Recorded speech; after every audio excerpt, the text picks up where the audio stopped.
السلام علیکم ورحمۃ اللہ وبرکاتہ۔ ڈیلی ون پیج کے شعبے سے آج کے پیج کا نمبر ہے 465۔ سورۃ الزمر، آیات ہیں 57 سے لے کر 67 تک۔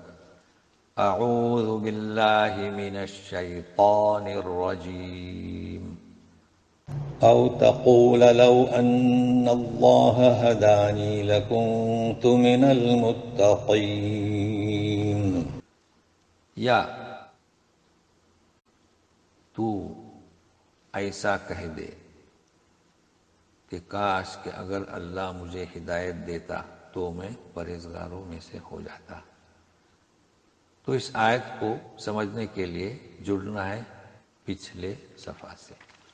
اس میں کہا گیا تھا کہ بہترین کلام جو تمہارے رب کی جانب سے اتارا جا رہا ہے اس کی پیروی کرو، کہیں ایسا نہ ہو کہ عذاب آ دبوچے اچانک اور شعور احساس نہ ہو، تو اس کے پہلے پیروی اختیار کرو۔ پھر یہ کہا گیا تھا کہ ایسا نہ ہو کہ کوئی نفس یوں کہے کہ حسرت، افسوس کہ میں نے اللہ کی بارگاہ میں جناب میں کوتاہی کی۔ تو کہا جا رہا ہے کہ او تقول، تو اس کے اس طرح کی بھی اپنے اردو میں ترجمہ کرتے ہیں کہ مبادا کہیں ایسا نہ ہو کہ تو یوں کہے۔ یہ اردو کا ترجمے کا طریقہ ہے کہ اگر اللہ مجھے ہدایت دیتا تو میں پرہیزگاروں میں سے ہوتا۔ مشرکین نے بھی کہا تھا کہ اگر اللہ چاہتا تو ہم شرک نہیں کرتے۔ تو اسی پہلو سے اگلی آیت بھی ہے، گویا کہ گزشتہ صفحے سے جڑ گئے ہیں ہم۔ تو سنیے، او تقول حين ترى العذاب لو ان لي كرة فاكون من المحسنين، یا ہے کہ تو ایسا کہے کہ جب تو دیکھے عذاب کو، کیا کاش کہ مجھے دوبارہ لوٹنا نصیب ہو دنیا میں تو میں نیکیاں کرنے والوں میں سے ہو جاؤں۔ تو اسی لیے تو اللہ تبارک تعالیٰ نے انبیاء کتابیں بھیجی تاکہ تم سمجھو اور اس بہترین کتاب کی پیروی کرو۔ اور کہیں ایسا نہ ہو کہ کوئی یوں کہے کہ ہمارے پاس تو ہدایت آئی نہیں، یا کہ اللہ نے ہدایت نہیں دی۔ نہیں، سارے وسائل فراہم کر دیے تھے، لہذا اب لوٹنا کیسے؟ لوٹنا ناممکن۔ تو اب بلا کے ذریعے حقیقت کو پیش کیا جا رہا ہے۔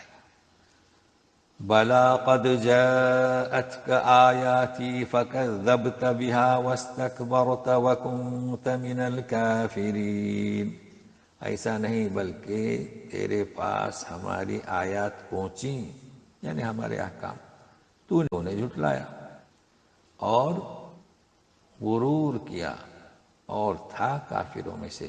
تو یہ کنت، کانو دونوں ترجمے کی گنجائش ہے، تھا یا ہوا، کہ تو تھا ہی کافروں میں سے یا کہ تو ہوا تھا کافروں میں سے۔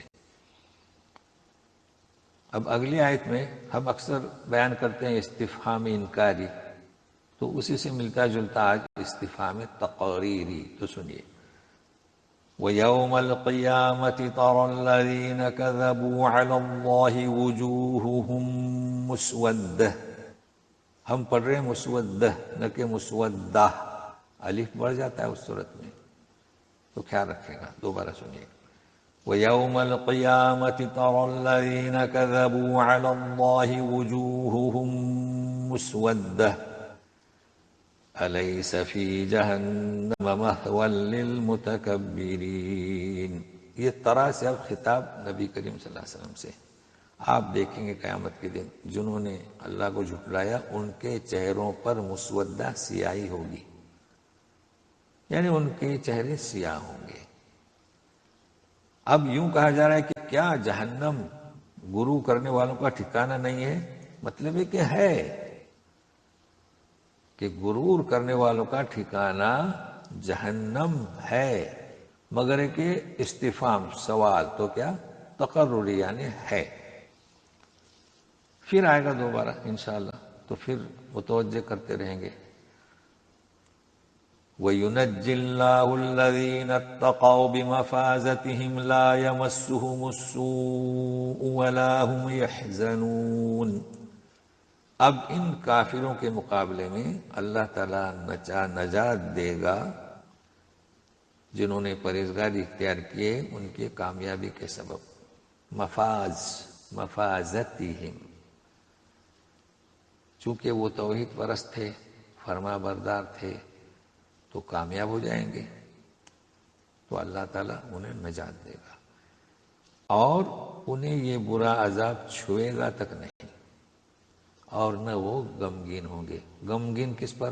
دنیا میں جو نقصانات ہوئے ہیں، تکالیف، کوئی غم نہیں ہوگا. تو ذکر ہوا جو جھوٹ بولتے ہیں اللہ پر، ان کے چہرے کیسے ہوں گے؟ سیاہ. اور جو نیک لوگ ہیں، نیکوکار، تو انہیں اللہ تعالیٰ نجات دے گا، ان کو تو یہ برا عذاب چھوئے گا ہی نہیں. اب اس اللہ کی قدرت کو بیان کیا جا رہا ہے کہ جسے چھوڑ کر تم دوسروں کی پرستش کرتے ہو. اللہ خالق کل شیء وہو علی کل شیء وکیل. اللہ خالق ہے، پیدا کرنے والا ہر چیز کا، اور وہ ہر چیز کا پر وکیل یعنی نگہبان اور محافظ. ہر چیز کا نگہبان ہے، محافظ ہے، دونوں ترجمے ہیں. تو کیا کہا جا رہا ہے کہ جب تمہارا خالق ایسا ہے جو نگہبان بھی ہے، محافظ ہے، اس کے علاوہ جنہیں تمہیں معبود بنا رکھا ہے وہ نہ نگہبان ہے، نہ محافظ ہے، نہ خالق ہے. جی مزید کہا جا رہا ہے اس ذات کے سلسلے میں کہ تمہارا خالق کون ہے. لَهُ مَقَالِيدُ السَّمَاوَاتِ وَالْأَرْضِ وَالَّذِينَ كَفَرُوا بِآيَاتِ اللَّهِ أُولَئِكَ هُمُ الْخَاسِرُونَ. مقالید جمع ہے مقلات کی، اس کے دو ترجمے ہوتے ہیں، کنجیاں یا خزانے. اس لیے خزانے کی حفاظت کے لیے کنجیاں ہوتی ہیں. جی تو آسمان و زمین کے خزانے اسی کے ہیں، یا کہ آسمان و زمین کی کنجیاں اسی کی ہیں؟ تو جب کنجی اسی کی ہے تو سب کھلے گا اسی کی کنجی سے. جی اور جنہوں نے ہم اللہ کی آیت کو جھٹلایا تو وہی نقصان میں رہیں گے. جی تو کیا کہا جا رہا ہے کہ تمہارے جو معبود ہیں ان کے پاس کچھ نہیں ہے. تو یہ اللہ کی قدرت کاملہ کو بیان کیا جا رہا ہے. مزید سنیے. قل افغیر اللہ تأمرونی اعبد ایھا الجاہلون. رسول سے خطاب ہے کہ کہہ دیجئے کہ تم مجھے حکم کرتے ہو کہ اللہ کے سوا میں کسی کی پرستش کروں. اے نادانو، کہتے تھے نا قریش کفار مکہ کہ تمہارے باپ دادا کا دین مت چھوڑو، تو کیا میں غیر اللہ کی پرستش کروں؟ تو اب یہ پیش کیا جا رہا ہے کہ ہم نے تمہاری طرف وحی کی اور تجھ سے پہلے لوگوں کی طرف، لہذا یہ جو کہہ رہے ہیں نا کہ باپ دادا کے دین، ایسا ہرگز نہ کرنا، اللہ کے ساتھ کسی کو شریک نہیں کرنا. تو سنیے. وَلَقَدْ أُوحِيَ إِلَيْكَ وَإِلَى الَّذِينَ مِن قَبْلِكَ لَئِنْ أَشْرَكْتَ لَيَحْبَطَنَّ عَمَلُكَ وَلَتَكُونَنَّ مِنَ الْخَاسِرِينَ. تحقیق کہ وحی کی گئی آپ کی طرف اور جو آپ کے پہلے تھے، یعنی پہلے نبیوں کی طرف بھی، اگر تو نے شرک کیا تو تیرا عمل اکارت ہو جائے گا اور تو نقصان پانے والوں میں سے ہو جائے گا.